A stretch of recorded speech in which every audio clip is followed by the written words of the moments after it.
Welcome to the Pindown, your Detroit Pistons podcast. I'm your host, Wes Davenport from Motor City Hoops and Detroit Bad Boys. And I'm Blake Silverman, writer for Detroit Bad Boys, covering everything from the Pistons to the NBA Draft and the Motor City Cruise. And we could not be more excited. We are joined by our guy, friend of the show, Jack Kelly. Jack, how have you been, man? I'm good, guys. Thanks for having me on. Seems to be some crazy things going on in the world of Pistons news, so I'm very excited, as always, to jump on with you two. And yeah, let's chat Pistons. And just really quickly, I mean, if you're watching the stream, obviously this isn't great for the podcast listeners, but I'm going to call it out anyway. Jack, you're not in the bench room. You're not in that the room you're usually in. Tell the people where you're at. No, I'm just down at the beach at my my girlfriend's parents' house, which we're lucky to snag for this week. So I've just been working from down here, and yeah, I hope everything sounds okay. But it's nice to be out of the city, that's for sure.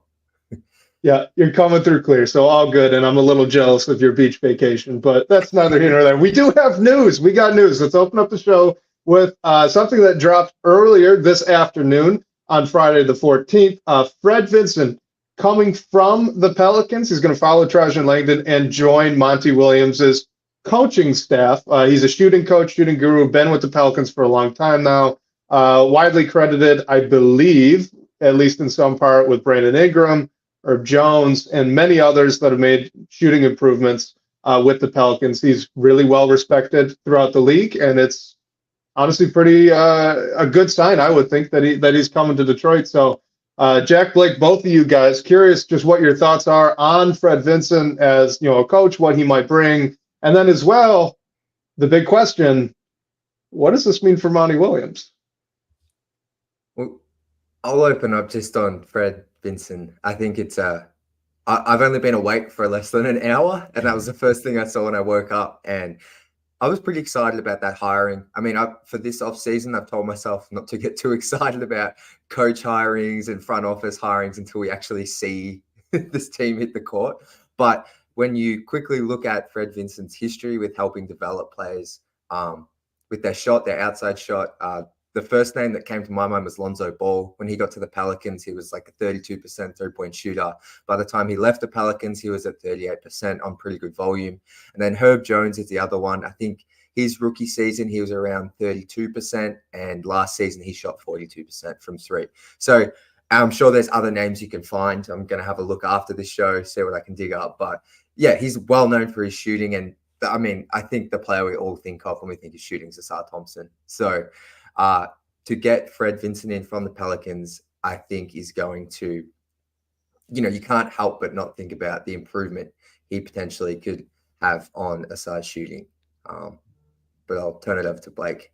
Yeah, I'm in the same boat. I think it was Pistons Talk who tweeted out a video of Fred Vinson working with Dyson Daniels and Herb Jones and Najee Marshall, and just like, it was a quick clip, but really getting into the technical stuff, working on their form. So I love the hire. Obviously, shooting is a big hole, a big need that this team needs to address. Obviously, the big question is what happens with Monty Williams? What happens with the rest of the staff? We have this question here from Robbie Silva on Twitter, which is my dad. Shout out to you, Dad. Appreciate you supporting the show. But what's the future for Monty Williams? Do we expect any other changes to the coaching staff? Sean Corp wrote an article on DBB after Woj broke the news that Vinson was joining the staff on the question with Monty Williams. Like, does this mean for sure that Monty is coming back? And Sean mentioned in his piece that this is sort of an outside staff member that's a specialist that's focusing on something. It's not an associate head coach. It's not a front of the bench role. So I think we need to, I guess, just chill on what's happening with Monty until we hear specifically from the team. Hopefully we get this news at some point soon, whether he stays or goes. But I don't think the hiring of Vinson is like done deal. Monty is coming back. I was probably 50-50 on Monty coming back before. I think maybe this bumps it up to like 60-40 leaning towards him staying, but I think we still have news to come. You want to take it, Jack, or you want me to jump in? I have a thought, but I don't want to step on the guest toes, Nah, you go. All right, sweet. So like, I did read Sean's piece. It was a great piece. If you guys haven't read it, please do. It was great work by him. Now, the only, I don't know, like factor, I guess, that I think maybe we should throw in here is thinking about it in the reverse, right? If you've got a coaching staff, and by the way, I am extremely happy that the Pistons are adding Fred Vinson as a shooting coach, because that's not really a position that's formally been on the staff. And it's something that I think most teams have, and it is a really real need for this team, especially with the young players that they have. So I think that's awesome. But back to Monty Williams. Let's think about this in reverse, right? If Fred Vinson was on the staff and Monty Williams were to get fired, Fred Vinson could potentially be out of a job.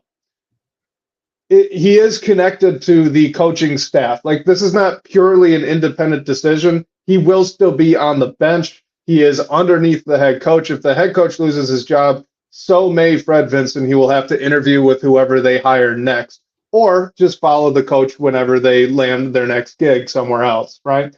So I do think that this indicates something with Monty Williams potentially staying. I don't know if it's like a sure thing. I would maybe suggest that this might mean conversations are progressing positively with Monty Williams and Tidjane Langdon. We did get a report, I believe it was out of James Edwards, that essentially Monty has to re-interview for the job. That was a couple weeks ago now. So perhaps those conversations are going well enough where a shooting coach here, well respected for the Pelicans, was comfortable jumping ship and coming over to Detroit. Like, I don't think it's a certainty that Monty Williams is staying. But, I do think it could indicate that at least it's more likely. Now, like you said, bump up that percentage. What do you think, Jack? Yeah, on Monty, I think the longer this goes on, even like it feels like he's going to stay. But I if I put a percentage on it, like it's still, for me, maybe similar to what Blake said, like 60-40. It just, to me, it would seem somewhat strange, even considering what Blake said and what Sean have said, which makes a whole heap of sense. It would seem strange to start filling out some form of coaching or adding to the coaching staff if you're still like looking to move on from your head coach. So I think I kind of align with you, Wes. Maybe the conversations are trending positively, because I kind of spoke about this last night and I was just saying, like, it's like, what could they, if they were going to get rid of Monty, like, he's not taking a buyout, so they can't hit. That's been reported. He's not taking a buyout, so that couldn't be what's holding up the news or anything. Like, I know there's other factors, but basically for me, the longer this goes on, the more likely he's coached, because I think we're exactly 2 weeks from the draft. Not that your coach has to absolutely be set by the draft, like the GM position in front office is kind of more important, but still, it would just, for me, the longer this goes on, the more likely I feel like Monty's back for next season. Well, and I think you bring up a good point too on the timing of it, because if you were planning on removing the head coach, why would this leak now? You already kind of have the handshake agreement with Fred Vinson. He's probably going to follow you. There was no need to announce it now, or at least allow it to be announced now, unless you are at least leaning towards keeping the current coach that you have. Because again, like if you wanted to add this guy regardless of who the head coach is, that's fine. But if you knew that you were leaning towards firing the current head coach, PR-wise, it would make a lot more sense to do that first and then bring this guy on and then go hire more coaches, instead of what's happening now. Yeah, I mean, my only thing I'd say to that is we obviously don't know what's going on behind the scenes. Like, maybe it was Fred Vinson's agent who was talking to Woj, and like, we don't know how it comes out, but It's definitely interesting. And Derek Brooks brings up in the chat, like, what if the Pistons are dragging their toes on the coaching decision because they can't interview a certain Celtics assistant yet? Like, we're recording this on Friday. We're waiting for Game 4 of the finals. The Celtics are on the verge of an NBA championship. Sam Cassell's a good name to me in the cycle. And also, once the season's officially over, maybe some other dominoes will fall. Not like they'll necessarily impact the Pistons, but I think it's an interesting thing too. I don't know. I really wish we just got a report that was like definitively one way or the other, which I think that we're all waiting for. So hopefully it comes. Like, hopefully we are not just like getting through the draft, summer league, free agency, and it's just like, I think Monty Williams is the coach of the Pistons. Yeah, no, I agree. Jack, do you have any final thoughts before we move on to some questions? I just hope it's finalized somewhat soon. Yeah, because my whole thing with Monty and like, I actually think there's a world where it can work still with him as a head coach. Like, last season was bad, like nowhere in it, but the thing that I just keep coming back to is like, I just don't want to get 25 games into next season. This team's not, they're slightly underperforming, and it's just the Pistons need to let go of Monty Williams. Like, he's going to be the first to go next season because Troy Weaver's gone.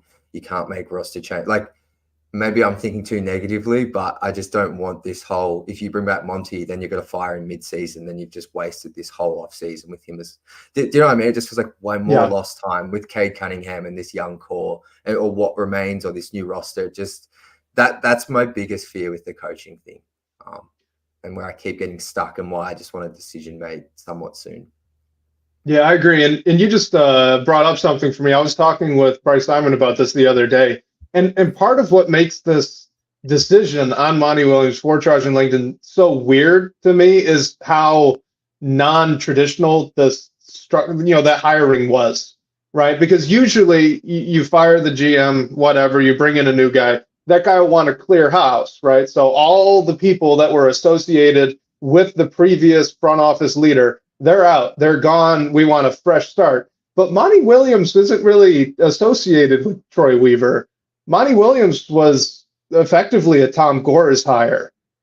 And is he a clear out, right? Is he part of the old regime? He is part of the old regime, but he wasn't like accountable to the old regime. It's just such a weird scenario.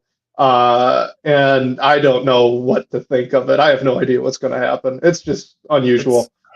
And last thing, like you said, Wes, it kind of just feels like what's been the main issue here is like just the power dynamics within the leadership. Yeah. I know the too many cooks in the kitchen, that thing gets thrown out a lot, but just what you outlined then with the hiring process of Monty. And like, it's weird as well, because as a fan, like, I was so excited for Monty Williams last off season. So it's hard to turn around and say like, Tom Gores sucks, doesn't pay up, but it is like, it's the process of it all that's very questionable. So anyway, that's enough of Monty. Last quick thing, if I could, like, we still haven't heard Tidjane talk. Like, I wonder if he has a frame of mind that's like, okay, if Jaden Ivey, Jalen Duren are part of my future, like, if we let go of Monty Williams, they'll have their third head coach in their first 3 years in the league. Like, Cade Cunningham, a similar boat, but he had 2 years at Casey. So I don't know, like, consistency is important at any level. So I wonder if that's something he prioritizes, even though like the devil's advocate of that is like, well, if Monty isn't the guy to lead it into the future, then just cut your ties now and find someone who can. Yeah, absolutely. And you know what? Let's just start off the questions with this fun one here from YouTube user. This is in the live chat. He says, let's say that they start Sasser at the 2 over Jaden Ivey game 1 next season with Monty still as the head coach. What do you do? So my question, spinning this, would either of you be upset with that? Let's see what like Killian Hayes is up to as well. But no, I mean, I don't know. I think we need to see what the roster looks like in free agency. Like, I don't think there's any, like, I don't see Sasser as a starter probably in the NBA really at any point. I love him as a player. I just don't see him as that guy. So I don't know. Like, I know we have some Malik Monk questions, so I won't go into that. But if you have a player in that role that's on your team that's like starting over Ivy, I wouldn't be upset with that, I guess. Like, I still think Ivy should be a big part, but like, I don't think starting is huge for him, I guess.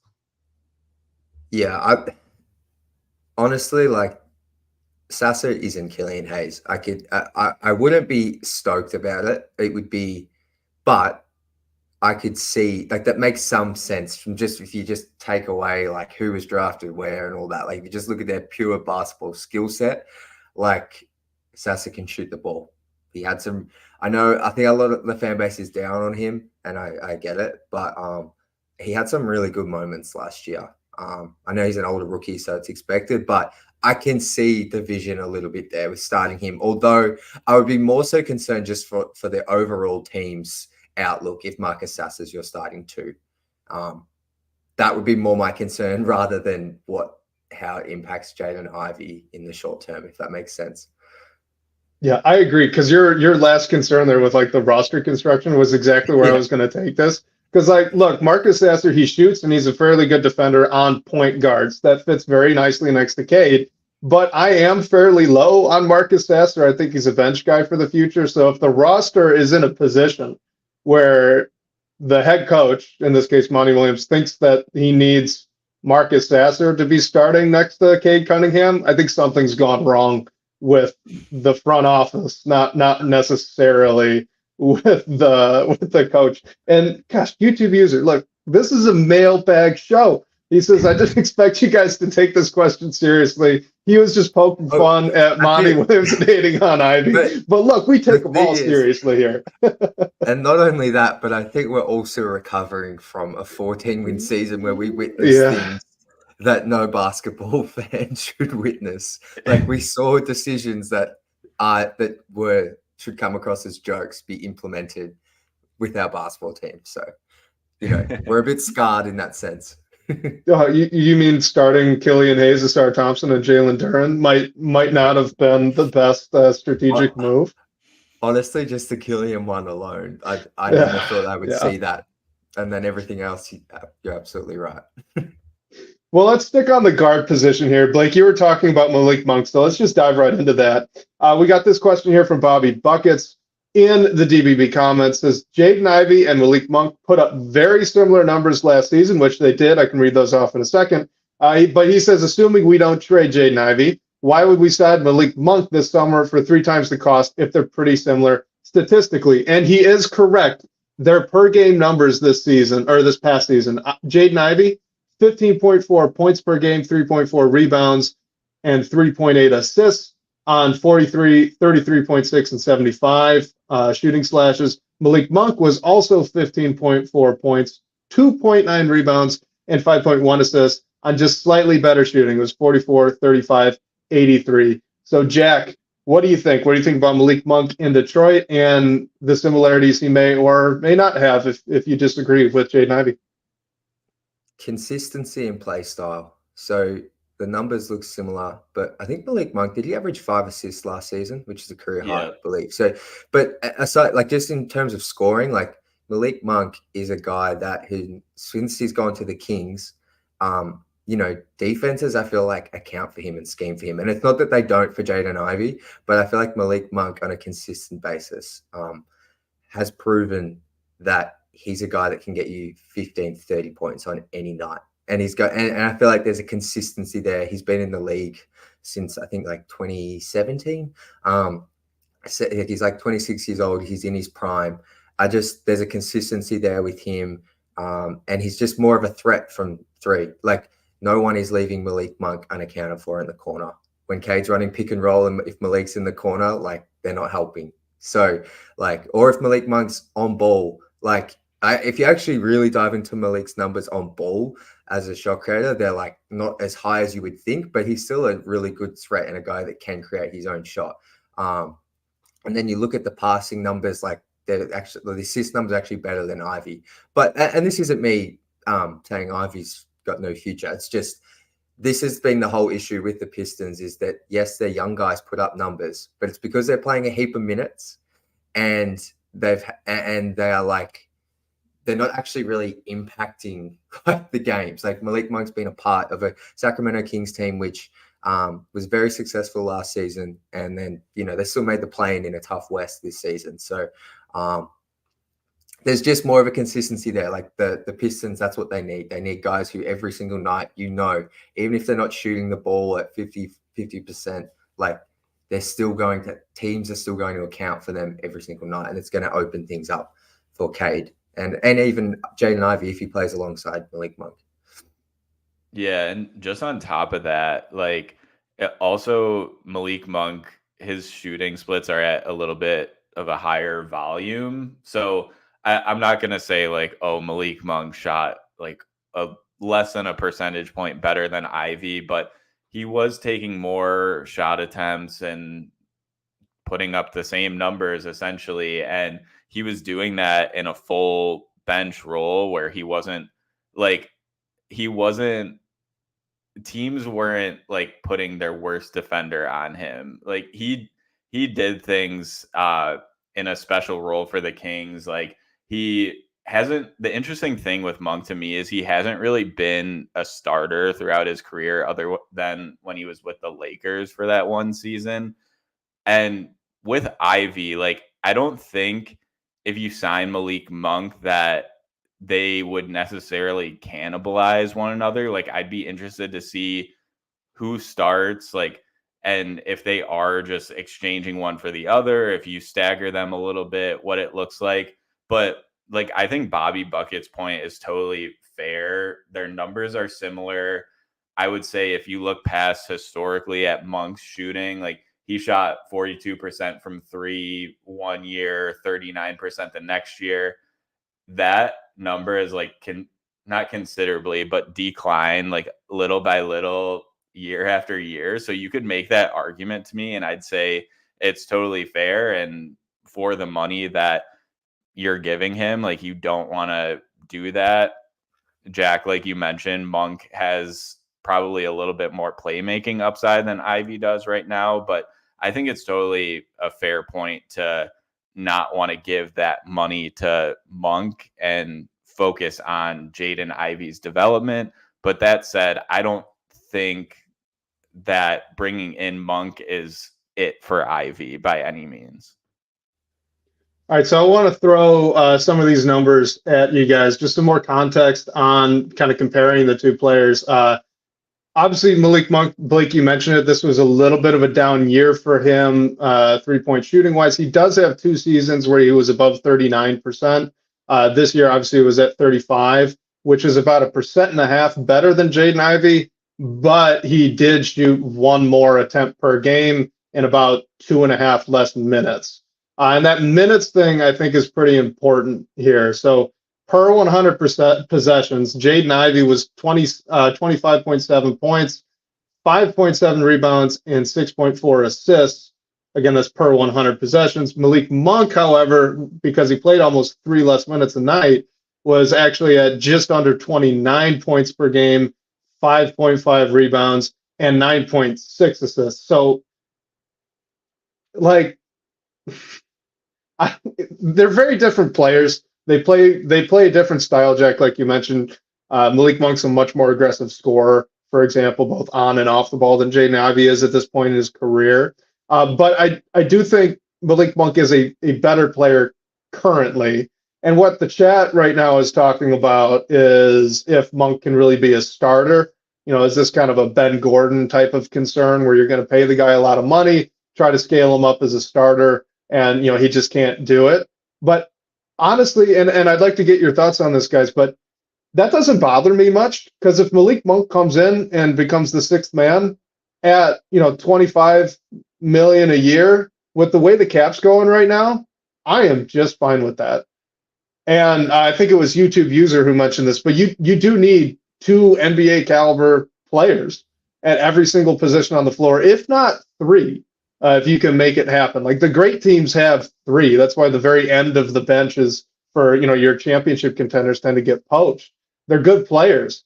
And the Pistons just need to upgrade on talent. So like I'm totally all right with the idea of let's add Malik Monk if Langdon wants to. Try him out as a starter. If it doesn't work, then I know he's a Sixth Man of the Year candidate off the bench. That sounds pretty great. But do you guys have that worry about him scaling up?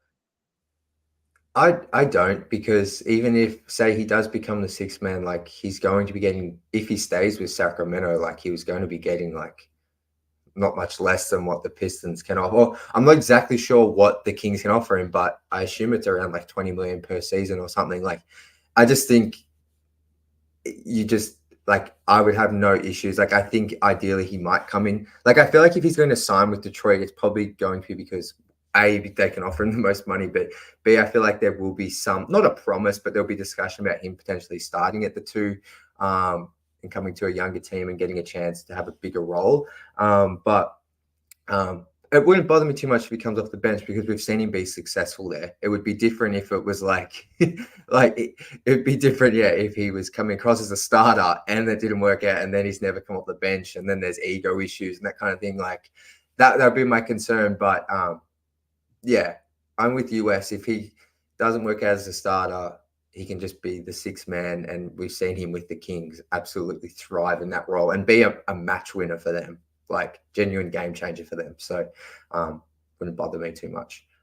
Yeah, and Jack, I think what you brought up earlier with Monk is important too. Like with Sacramento, he could be a guy on any night that pops for 30, and that's like how you win a game. The Pistons they probably didn't have anyone like that the last year in recent memory.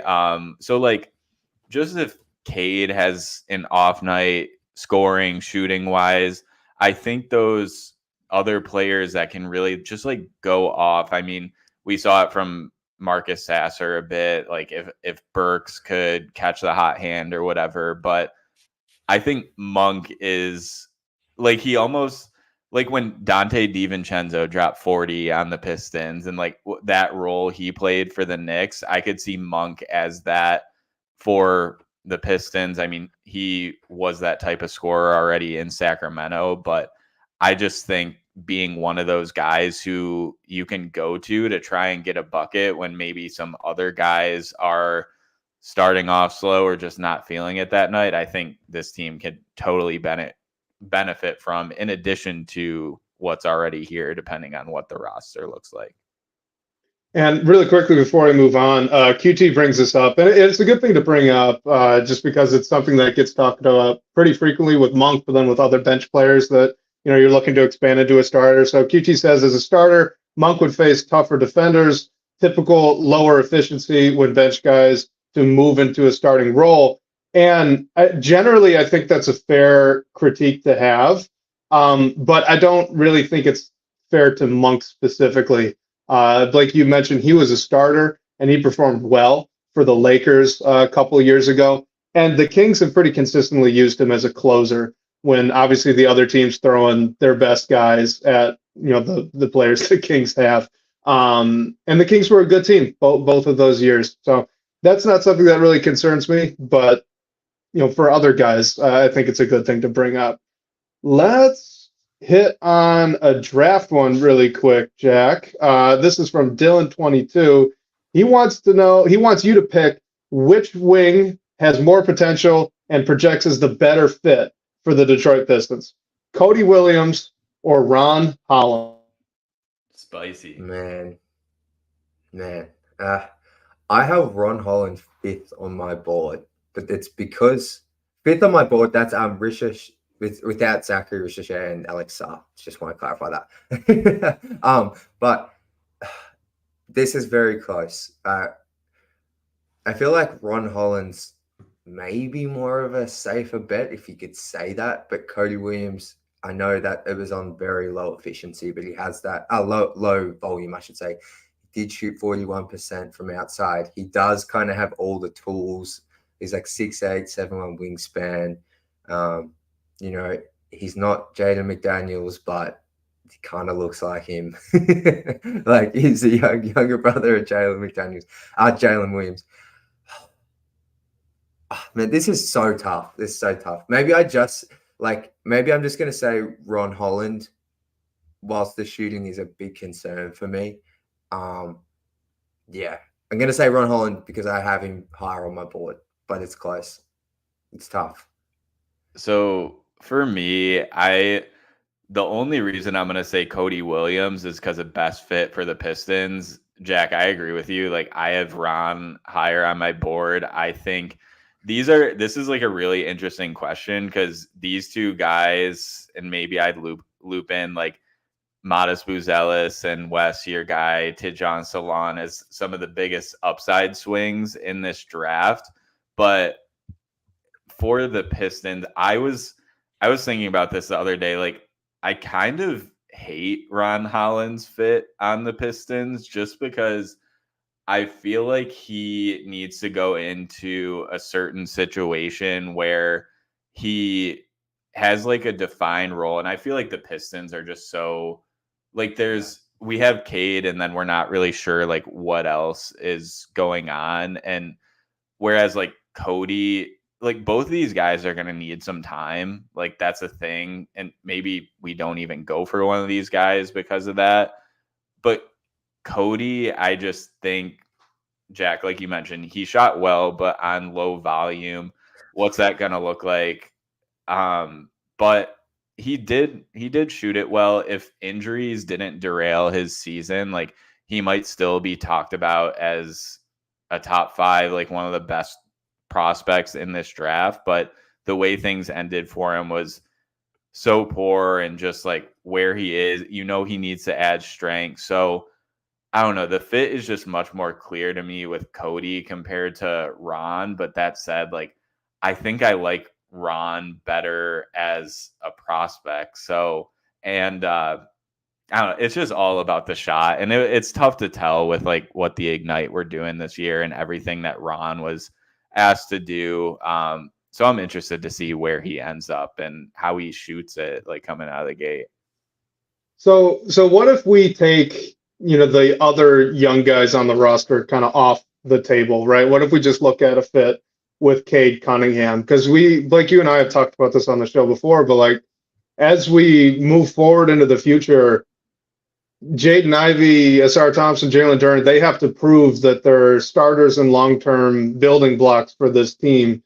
You can't just assume that they are.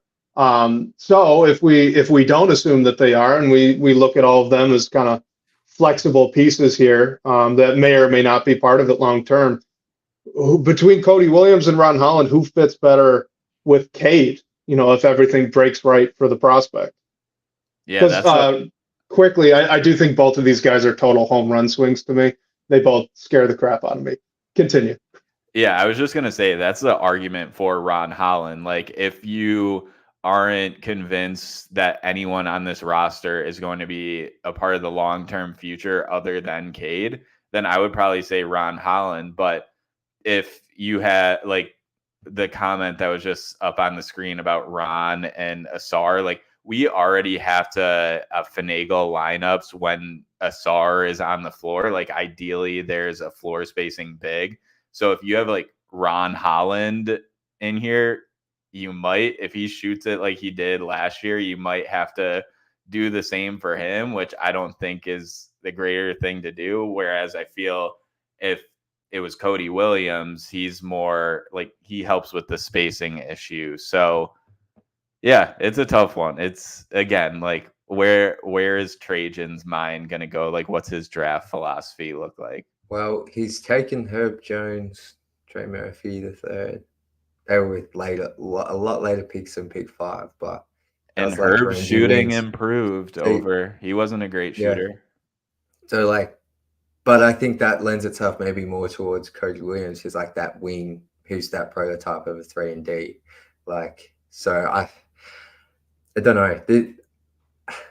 This draft, I don't know. I haven't had much fun with it, I'll be honest. Like the conversation we've just had is like my internal thoughts every day when I'm trying to think about who should the Pistons take. It feels like if you choose one player, it's hard. That's what I'm saying. All right. Well, before we get into more fun of draft questions and conversation, let's do this actual fun question, because I got to know what you guys think. Who's winning the horse game between the three of us? Jack, go first. If you want, stake your claim, but I think the answer should be clear. I think you are, Wes. Horse, I'll let you. If we're playing one-on-one, I'm winning. I'm backing myself. Oh, get out of here. Get out. Blake, you just bowing out? Yeah, I was going to say the answer is probably not me. And hey, I'm comfortable in my shot, but no, Jack, I've seen you posted like a basketball video on Twitter a while ago. Like 1-on-0 stuff. Hey, that's what horse is. So Jack, Wes, I love you, but I might give this one to Jack just because of that video I saw. So maybe you can, unacceptable. Maybe you can send me your film, Wes, and I can reassess next week.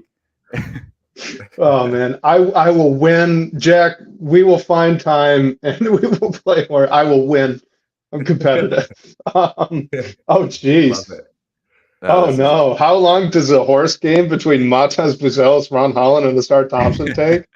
Hours. Quick, because no, it's quick. They're NBA players. We have Fred Vinson now too. Yeah. Fred Vinson. Well, they're also NBA players in the gym, right? They'll be fine. Exactly. But all right, good to know that Blake, you doubt my skills. I will remember this for a long time. It's no doubt. It's no doubt. It's just Jack. I saw the shot. It looked nice. Oh shoot, Blake! I forgot to give you the update. My everyone by best man speech, it did go well. Blake, you gave me no advice, but I still performed well for that. It was a great time. Hey, you didn't need any advice. Clearly not. But all right, let's get to this one. This one is about my guy Tidjane Salaun. This is from @DJancola3, Djancola on Twitter. Says, how much of a concern is Salaun's 32-inch max vert, which he tested at the Euro Combine, I believe it was just last week. Does his film show any issues with vertical athleticism? Blake, I'll throw this one to you first. Yeah, the max vert doesn't concern me. Like Zachary Risache's was under what Salaun's is, so I get it. Like it's not a great number. It's towards the bottom positionally, but also like Reed Shepherd was all in the news for like tying their record, being at the top of it. And I know Bryce brought this up on the Pistons Pulse, and it's been reported that like Reed Shepherd literally said he did an arm trick that kind of got him a few more inches. So I don't know. Like, yes, these numbers are important and they're super interesting. You want to see what these guys measure as, like how it, like if it helps match like what you've seen on tape. But when I watch Salaun, he doesn't, like, he's not the best athlete I've ever watched, but I think he's a good athlete. And like Wes, I obviously want your thoughts because I know that you've watched a ton of them too. Yeah, so actually YouTube user just brought it up here in the comments. So YouTube user says this film shows a ton of issues with athleticism in traffic, and that is true. So Tidjane Salaun is a very good athlete. He's very explosive. And, when you bring up the arm length thing, that it's also a good point to scale that up too, right? So your vertical jump, that's just measuring basically how far above your standing reach the guy can get. Well, when you're Reed Shepherd, you're 6'2" with short arms, it's really important how high your feet get off the ground. But when you're 6'8" or 6'9" with I believe it was like a 7'2" wingspan and a pretty tall standing reach, like it's not as important. So when you see him out in the open court, the ball is well above the rim. He's fast, he's explosive, he's quick. So I don't have any concerns about his athleticism. I do think that there's just kind of a body development issue, which is what YouTube users kind of alluding to there. He's very raw. I think he's very raw with his body as well. He's young, one of the younger players in the draft. and he's got a lot of room to add on more strength, more muscle. So to me, my guess is that the traffic athleticism issues, that's a core strength thing. If you're driving down the lane, and if you've played basketball before, you know how it feels if someone kind of checks you and you fall off your line. You're not going to jump as high as if someone bumps into you and they bounce off you, right? So if you're the one getting moved, and he's the guy that gets moved quite a bit. So I just think it's a strength issue, to be honest, with him. But Jack, what do you think on the athleticism for Salaun? And just say good things, because otherwise I won't invite you back. No, I think you guys covered it really well. I think the vertical leap, the sprint times, that kind of thing at the combine, they're all very interesting, but they need to be like used in the right context, and like you need to take in all the other factors of like you said, Wes, like if you're 6'8", 7'4" wingspan or something, like you don't necessarily need to have a 41-inch vert. And I think you guys have outlined it perfectly. Like those measurements are important, but they're not the be all and end all. Like just because Salaun's vert's 32-inch doesn't mean he's going to be playing below the rim at the NBA. Like that's just ridiculous thing to say. So that's all my thoughts on it. I think they're interesting measurables that create for some good conversation at the time. But yeah, there's plenty of other stuff to factor in. Yeah, Edie and Klingon, their max vert is like less than this number. So I think that just like contextually what you were saying, Wes, like bigger players, and Salaun's a big guy. Like this number is sort of like inverse to your small guard. So yeah, it's important. And like if guys throw out an eye-popping number, you should definitely pay attention to it. But I don't think it should necessarily hurt their stock. But it's a good like question and discussion to have. Yeah, absolutely. And Jack, just quickly, I'm curious, where are you at with Salaun? Where do you have him on the board? And just general thoughts with fit with Detroit. My board only goes about 7 or 8 players deep, so he's not on there. To be honest, he's not a guy I'm really considering. Only because you're not coming back, Jack. Hey, I just have to be honest. Like I'm trying. This draft has tested me because Salaun is a guy. Cody Williams is a guy in the past, like those more high upside type wing players for sure in the past have been at the top of my draft boards. But this year I'm trying to find players that can come in. They don't have to be day one contributors, but I have a guy like Reed Shepherd at the top of my board. And there's some questions I want to ask you guys about him and his kind of fit with the rest of the roster. But players that can contribute day one is more which goes against how I've been in the past few drafts. I'm just looking for guys that can shoot, play a bit of defense, come in and help in the immediate future, which maybe that's the wrong philosophy, but I just feel like I've been burned going for projects in the past. No, I like it and I respect it. But so this isn't even just like Pistons specific. This is just my big board. I've got him 6. I'm very high on Tidjane Salaun. But let's get into this next one here. This is from Chris in our comment section. He asks, would you lose faith in Tidjane Langdon if right off the bat, if Jalen Duren is still the starting center on opening night next season with Stewart as the backup 5? He's saying in this scenario, they didn't draft a center. So, Jack, what do you think? Would that make you lose faith or no? It wouldn't make me lose faith. I'd be a little bit concerned going into the season, but I wouldn't be out on Langdon and, canning the season or thinking we're doomed. I would think, if anything, it shows faith in Duren improving, and maybe there's some stuff that's happened behind the scenes and Duren's shown growth on that end. But I would be more concerned if Stewart was the opening night starting 4 and Duren was the opening night starting 5, because I don't know what's going to happen with Isaiah Stewart this summer, but I would be happy if he's on the roster next season, but as long as it's in that backup big role, because I think he really he only played like 46 games last season, but I think the minutes he played as a backup 5, he was tremendously good.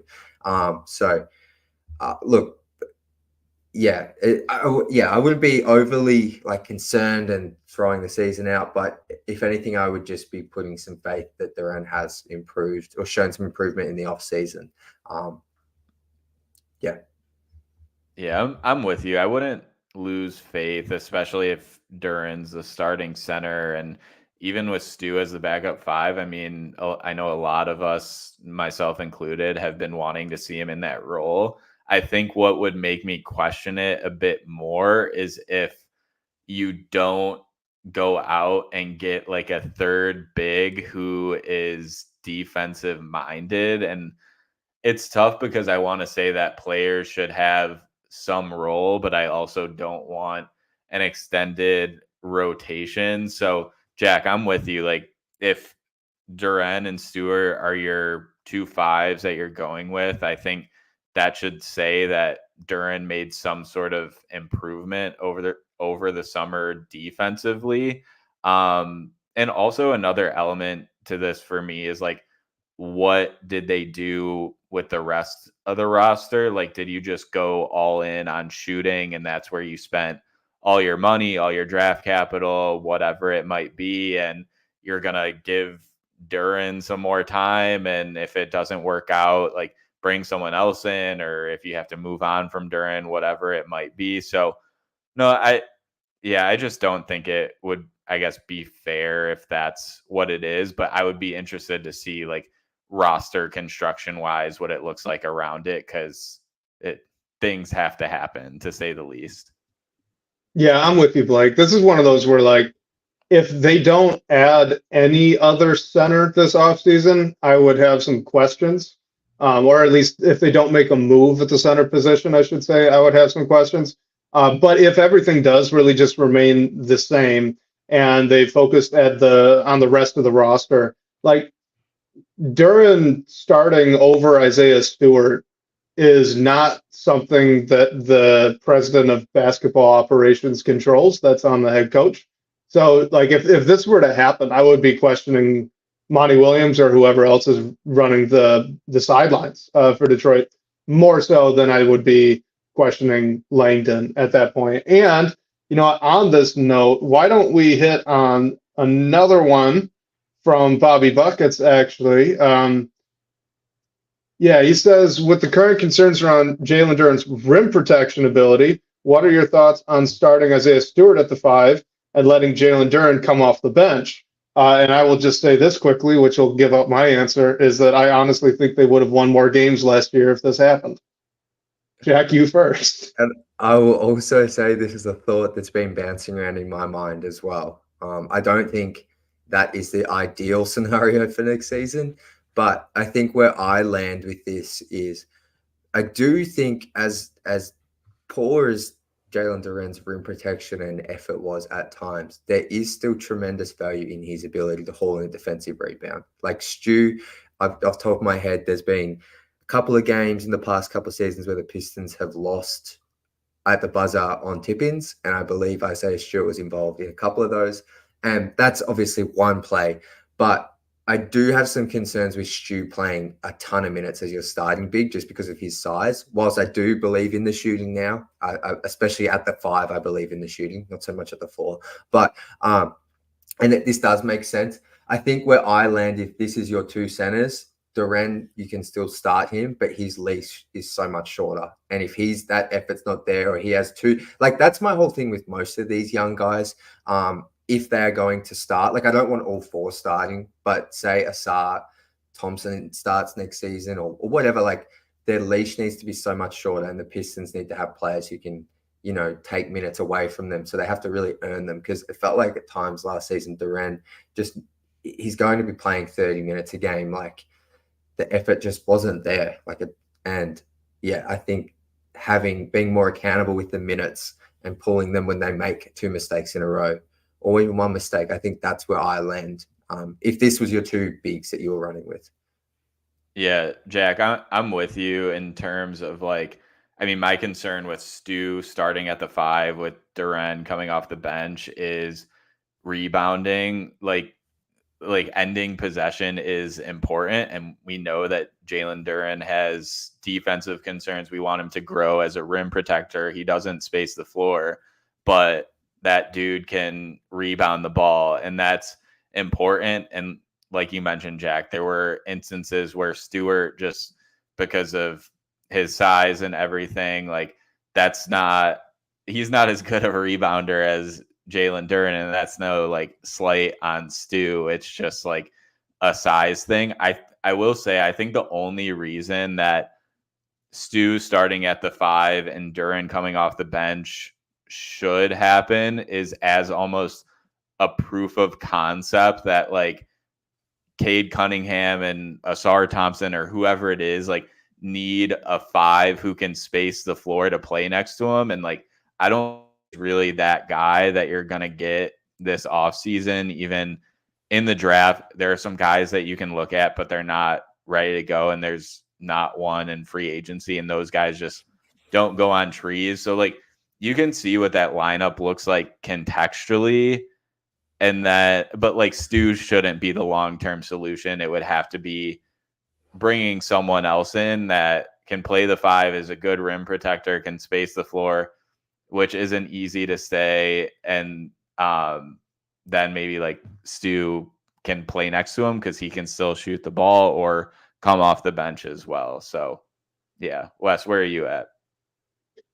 Well, I agree that it really wouldn't be a long-term solution. I think we're all on the same page. Like, long-term, Isaiah Stewart as your third big is a really, really good situation to be in. But, I kind of want to ask both of you guys this. Wouldn't Ausar Thompson just be a really good fit next to Isaiah Stewart at that 4 position? Like, even if you're bringing them both off the bench, right? If you look at the weaknesses on Isaiah Stewart, you bring up rebounding. Well, Ausar Thompson will cover that. You bring up, the pressure that you could put on the rim, either as a roll man, as a cutter, or just off the drive. Well, Ausar Thompson's going to bring that. I get that it's a little non-traditional. Ausar's only, 6'6", but the guy can jump out of the gym. He's strong. Isaiah Stewart can bang with, the Embiids of the world and the Giannis's. We've seen that. He's done that for 4 years. For 4 years now. Like, I think if you come into next season and you say that those two are your starting 4-5, I would be pretty happy. As long as Ausar Thompson's going to be involved as a roll man more frequently than he was last year. Kind of be more of that, like, kind of Draymond Green-esque role for the Pistons. But, Jack, what are your thoughts on Ausar Thompson next to Isaiah Stewart?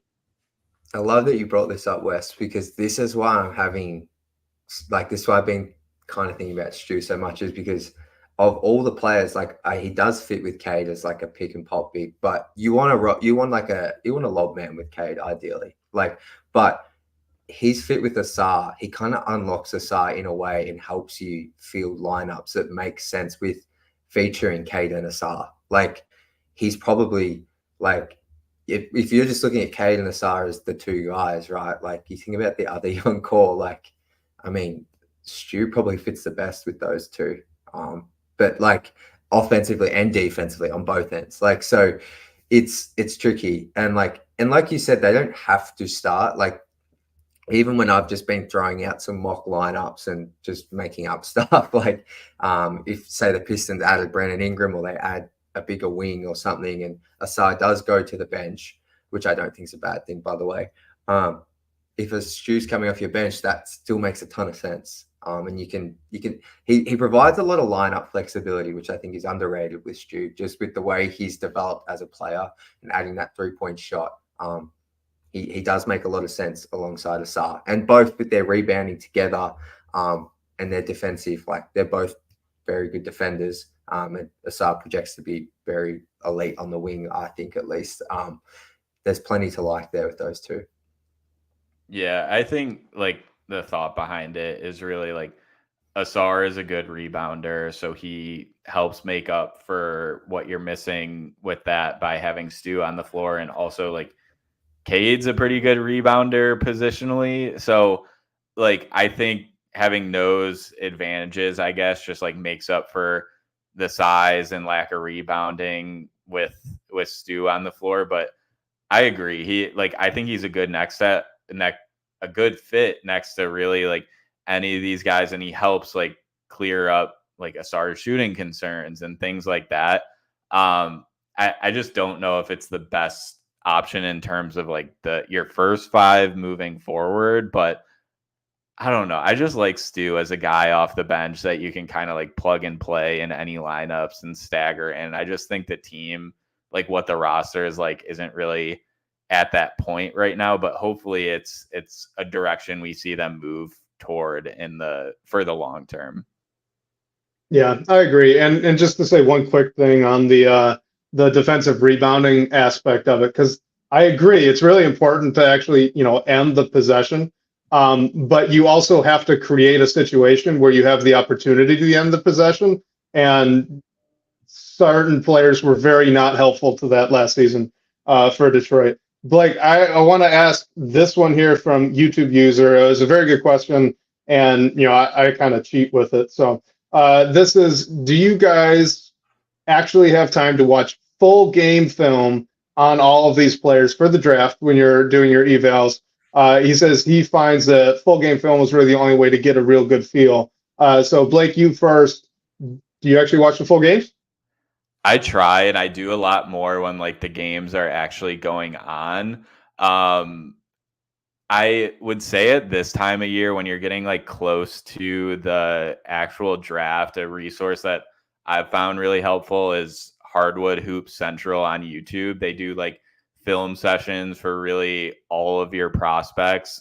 The issue is like their videos are like all of these players, like shot attempts, they have like rebounding stuff, playmaking, all that, and they're not highlight videos. It's just all attempts. Like I think what YouTube user is like alluding to is like it's a hard time like evaluating these guys when you're just plugging their names into YouTube and seeing like, oh, Ron Holland drops 45 points in the G League and stuff like that. So, yeah, I'd say like rewatching full games, and if you're scouting a specific guy, fast forwarding at points when they're on the floor is the best way to do it.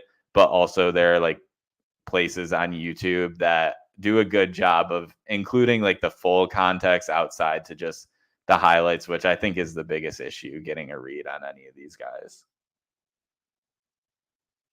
I would say for me, it's a combination of reading like writers and scouts you trust. So like Sam Vecini, The Athletic, Jonathan Gavoni of ESPN, some of those guys, the No Ceilings guys do a great job as well. If you're not familiar with them, then obviously listening to podcasts. So once again, Game Theory Pod with Bryce and Sam's like an absolute must if you're into the draft, which I'm sure everyone here listens to. And then, yeah, YouTube's a great resource. Like, once again, Game Theory Pod. Also, like Hoop Intellect is a great resource for that kind of thing, for like 15-minute videos that give you a quick scout. And then, I don't know, sometimes I go on Synergy and I can just watch some plays there. But a mixture of everything, to be honest. Yeah. And so go ahead. I was going to just say YouTube user just added on like for a player like Cody Williams, for example, his highlights are great, but like during the actual game, he can feel invisible on the floor at times, which is totally fair. And like that's something that, yeah, just it's best to go and watch some like Colorado games. But if you can't do that, I guess there are other things just that don't only include like his great highlights, like you mentioned. I feel like I'm gonna like give out like a state secret here, and I really shouldn't say it, but I will. I'll give it out on YouTube. I'm not gonna name the accounts just because I don't know if I should. I have no idea about this, but you can find what are called all possessions clip ups. It's usually pulled straight from Synergy or some other source of basketball scouting. But what they do is they just literally compile every time that the individual player was involved in a possession during a game. Usually for most starters, that's about a 10 to 15 minute video. And I'll just say for Cody Williams, it becomes very clear how invisible he can get at times, and also how high his ceiling can go. You get the full context. Obviously, watching full games is the pinnacle. That's what you should be doing. And when I have the time, I do. I try to best I can. But I mean, we're all busy. None of us are trying to be scouts full time. So this little shortcut that I found online has been very, very helpful for me. You can watch a lot of guys, a lot of games very quickly in just a couple of days. Any final thoughts on that? I know. I'm not saying the account names. I will not say the account names. But go on YouTube. You can find them. They're a lot of fun. So we've got. Oh, where'd it go? I want to clear this. There we go. All right. We have a voicemail question. This is from our guy, Base Pistons, on Twitter, asking about previous draft takes from all of us. So here he is. Hey, guys. This is Pace Pistons from Twitter. Love the podcast. Thought I would leave a question here. So I was curious, not counting Pistons got players like Killian, what are some other draft prospects over the years, since you've been following the draft closely, that you thought were going to be very good, or you thought they weren't going to be good at all, that actually turned out to be the opposite and you were surprised? I think one that many fans, maybe many years ago, with Trey Burke was going to be good. That could be one example. I know I thought Royce White was going to be amazing, and I also thought that Romeo Langford had some potential. So I'm curious to hear what your thoughts are. Anyway, can't wait to watch the show. Go Pistons. All right, so thank you for that. Blake, I'll throw this to you first. Who are some draft misses going back through time, both positive and negative, guys that you thought were going to be good, but they weren't, and also the reverse, guys you thought were going to be bad, and they were shockingly great? Yeah, and shout out to Base Pistons for the question. This is a fun one. I was trying to think about this in a little bit of a Pistons lens, but there are some busts that you thought that were gonna be good.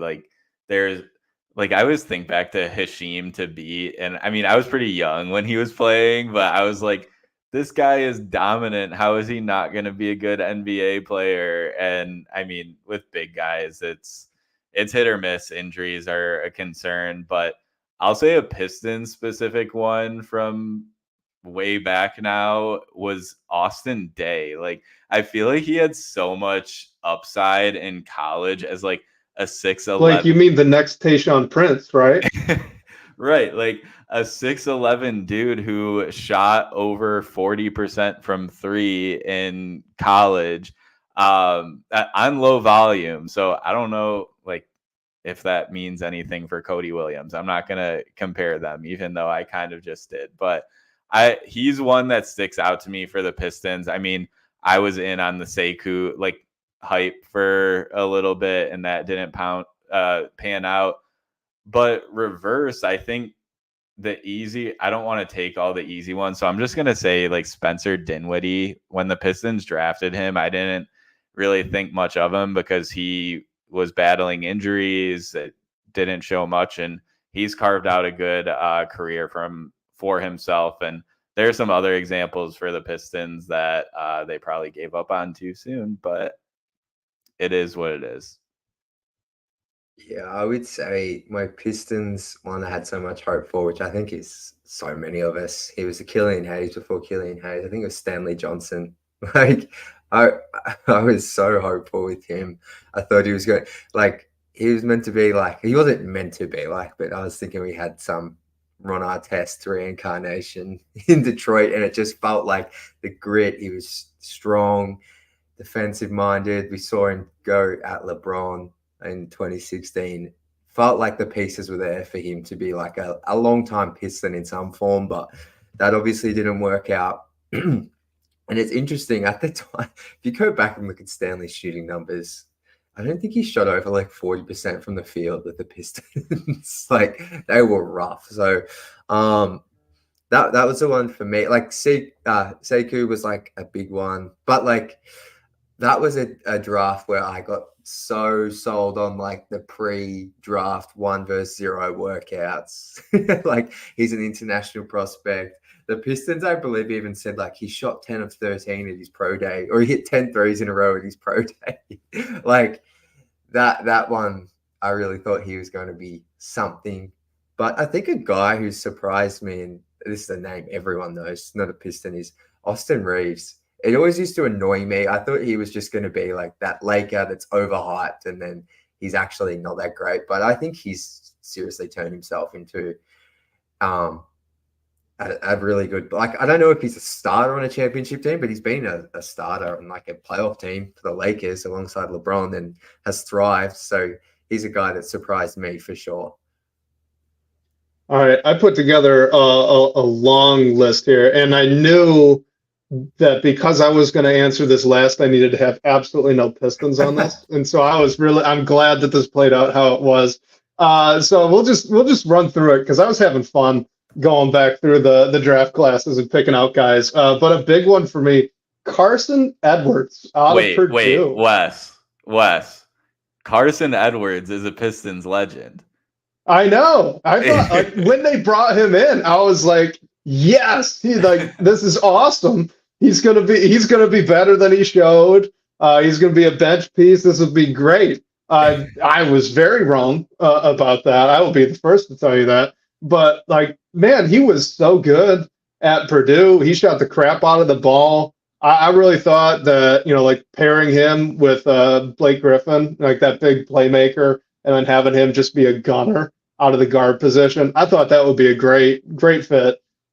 I was very wrong about that. Not only was he not a first-round pick, which is where I had a mid-first grade on the guy. Not only was he a second-round pick, isn't he just out of the league now? I think he's in the G League. So he's overseas. Big miss.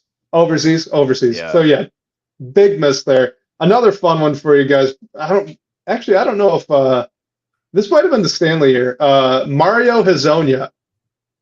I was a big Hezonja guy. I thought he was going to be very good. Super Mario, he could jump out of the gym, he could shoot, and then turns out he really couldn't do either. That was a bummer. Another fun one, Andrew Wiggins and Jabari Parker. I had them flipped. I was completely out on Andrew Wiggins. I did not understand the hype at all. He's obviously carved out a very good NBA career for himself. I was big time Jabari Parker fan, and he's out of the league. Oops. I love Jabari. I remember watching him at Duke and that kind of thing. Yeah. I think I was ACLs, high on him. Man. Yeah. Well, that and the fact that he's on record saying they don't play you to play defense. But I think you can say the injuries robbed him of a full length career, if that makes sense. But I love that one. No, I agree. Like, he was a good scorer. He just, like, I thought the dude was going to be a superstar, and like, no, he would not play any defense at all. Last one, just for fun, RJ Barrett. I did not understand the RJ Barrett hype at all.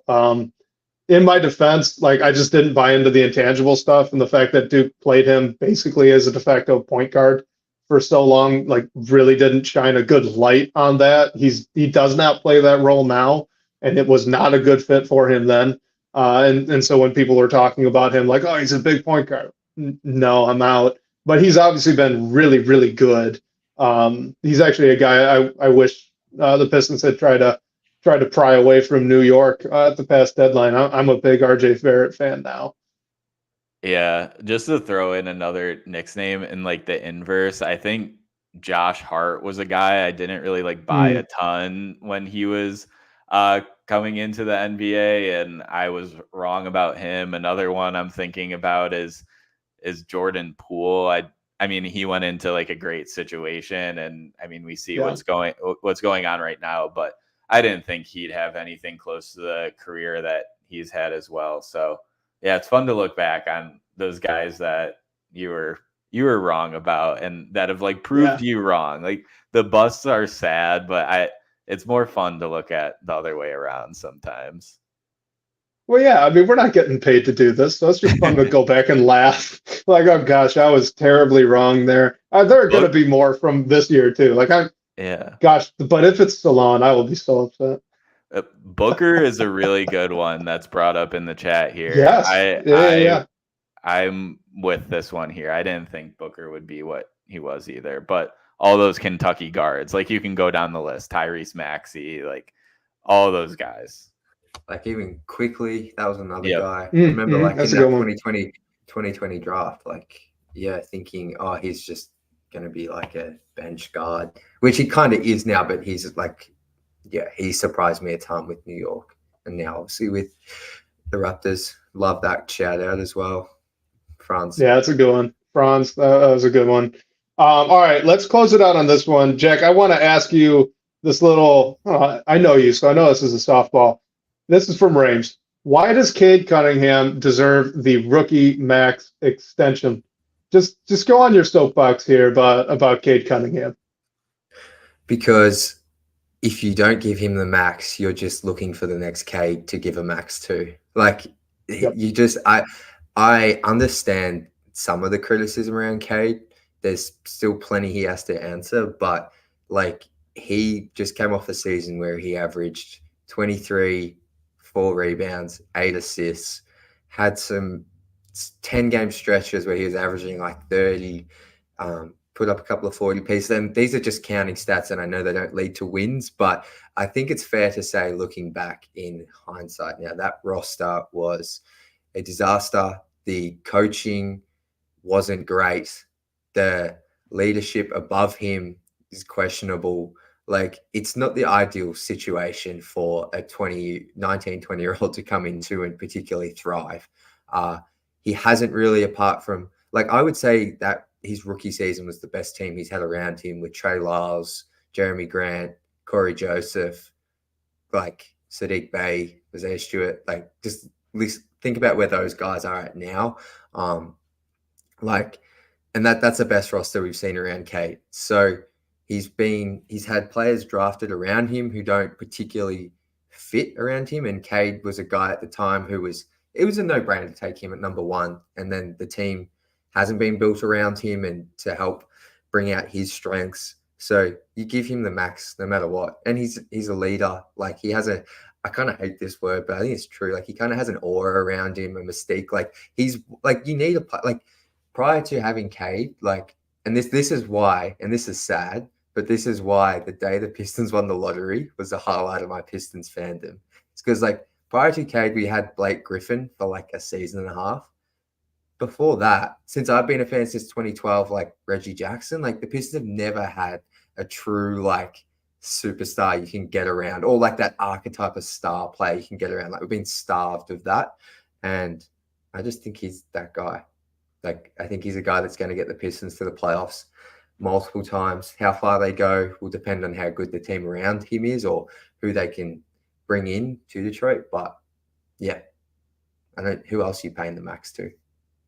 Exactly. Like, on top of everything you said, like, I think Cade just gives, like, guys like him don't come around that much. Like you said, winning the lottery, as we've seen in the past, like, winning the lottery with Cade, that is not the norm. The odds aren't built for you to do this. And the Pistons are lucky enough that they won it in a year where there was a guy that you can build around in the draft. Like, you can argue maybe someone in the 2024 class eventually develops into that, but I don't think there's a surefire guy in this class. And luckily the Hawks already have like Trae Young and Jalen Johnson and different guys. But if it's a different team that's looking for their guy, they're having a hard time. And I think the Pistons already have that in Cade. So he gives you a bit of consistency in a time that is totally just seems directionless, and we're looking for some sort of inch of progress. So I don't know. I think the extension is a no-brainer, and I do want to give Rames a bit of the benefit of the doubt here, because in the DBB comments, he did include Exhibit A, 28 minutes of Cade getting his own bucket. And it's like a YouTube video of Cade just like going to work in isolation situations. I just obviously couldn't put the YouTube link in here. So I recommend that everyone go to this specific comment so you can watch that video as well and see why Cade deserves a max. Yeah, absolutely. And just to address one thing that is brought up pretty frequently with this, the injury concern stuff, like he missed one season, basically, minus those 12 games or whatever they were, but he missed one season on kind of a freak, like long-term shin issue that he's apparently had since high school. There's no reason to expect that that's the norm for him. And every other season of basketball in his career, he's missed minimal time. Like the rookie year, he missed time for what? Ankle sprains, right? This past season, just some little nicks and cuts here and there. And we're all relatively sure that on the back half of the season, he probably would have played more games if, the games mattered at all to the Pistons. So I'm not worried at all about the injury concerns. I don't think anyone else really should be either. There's just no reason to it. Even if you're slightly concerned, though, like, what, do you just let Cade walk? Right. Well, not walk, but do you know what I mean? Like, not offer him an extension. Like, I actually don't think I've seen a heap of buzz around people saying he doesn't deserve it. So, like, that my little spiel then wasn't having a go at Rames. It was more just my thoughts on why you should give him the max. I know. I just didn't want Rames to think I took his question out of context. No. I don't want to put words in his or her mouth, but I would guess that they think Cade deserves a max as well. Any chance to get Jack you on your soapbox? I mean, we have to take it. Love it. Before we let you go, because you've been gracious enough to stay a little longer for this episode, if you have the time, want to ask if you had any questions that you, our guest, had thought wanted to throw and have all three of us answer before we close out. So I was just very curious. So we've spoken about Malik Monk on this podcast, on this show. If the Pistons sign Malik Monk, who do you want them to take with pick 5?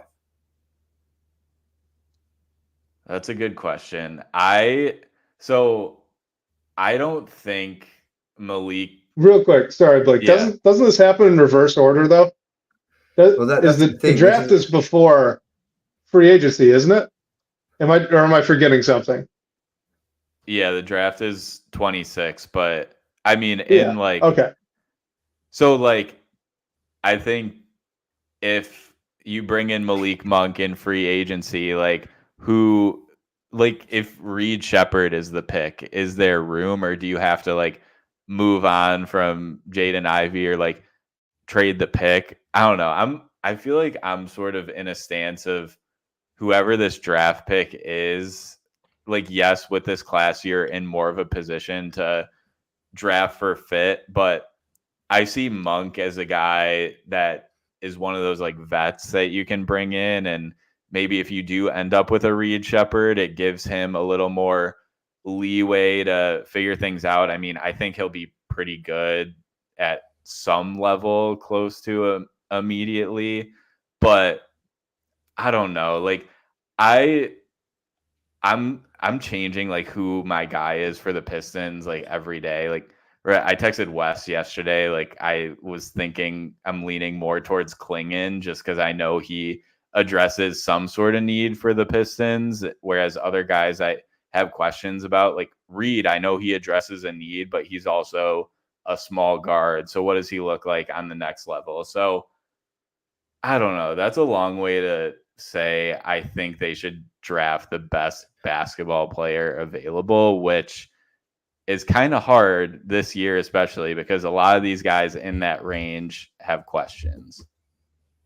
Yeah. So for me, I've completely flipped because early on, after, once we hit in the new year, I was entirely on this is a bad draft, not a lot of super high upside guys, just draft for fit and move on from there. I've completely changed that tune. I mean, there are guys that are worth taking a chance on.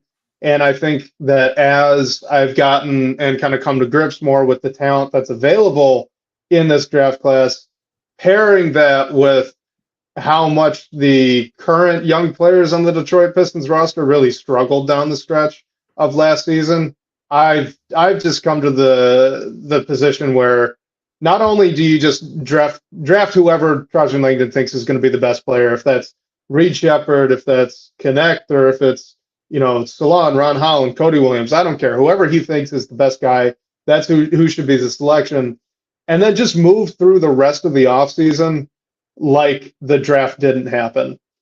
If the guy that you pick at 5 ends up forcing his way into the roster, or you can't sign or trade for someone to put ahead of him, great, you know what, that's fine.